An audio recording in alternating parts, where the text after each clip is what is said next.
सुनता रहा, कभी ऐसा सौभाग्य नहीं मिला कि आपसे बात कर पाऊं। तो चलिए, अब अपन को सौभाग्य मिल रहा है एक बड़े राष्ट्रीय कार्य की योजना करने के लिए और इस देश को बदलने के लिए, जहां हमारे क्षुद्र चरित्र के राजनेताओं ने हमारे साथ विश्वासघात किया है।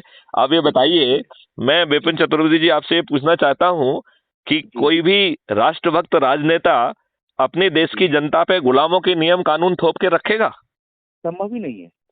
तो ये बड़ी दुष्टता नहीं है कि हमने आजादी का अमृत महोत्सव मना लिया है और हमें बिल्कुल भी लज्जा और शर्म नहीं आ रही है वही गुलामों के नियम कानून जो है अपने देशवासियों के ऊपर थोप के रखने के लिए? पूरा क्या है, पूरा मैनिपुलेट करके अपने हिसाब से उसको प्रेजेंटेशन कर रहे हैं लोग। प्रेजेंटेशन ये बहुत सोफिस्टिकेटेड वर्ड है। सही शब्द उसके लिए होगा कि हमको शुद्ध रूप से मूर्ख बना रहे हैं और अपने देशवासियों के साथ दुष्टता कर रहे हैं। और उसका बड़ा सरल कारण है कि ना इनकी शिक्षा है, ना सोच है, ना चरित्र है। ये जहां बैठे हुए हैं इन्हें वहां होना ही नहीं चाहिए था। मैं आपसे पूछता हूं कि इन्हें आपका पब्लिक रिप्रेजेंटेटिव क्यों होना चाहिए? क्या है इनके पास? सोच है, चरित्र है, देश के लिए क्या है इनके पास? एक चीज है सर, एक चीज है कि वो अच्छे से बेवकूफ बना के कन्वेंस कर लेते हैं, हम लोग जिंदाबाद के नारे लगा देते हैं।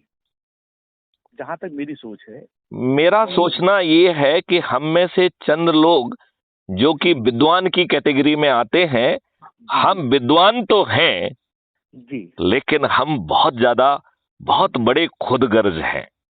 हम अपने छोटे से लाभ के लिए अपने आप को इन दुष्ट राजनेताओं का चरण सेवक बनाए हुए हैं।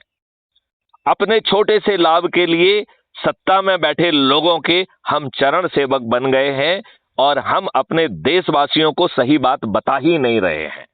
तो हमारी विद्वत्ता हमारे लाभ के लिए काम आ रही है और देश के लिए, देश के साथ देखा जाए तो ये विद्वत्ता देश के साथ देशद्रोही कर रही है।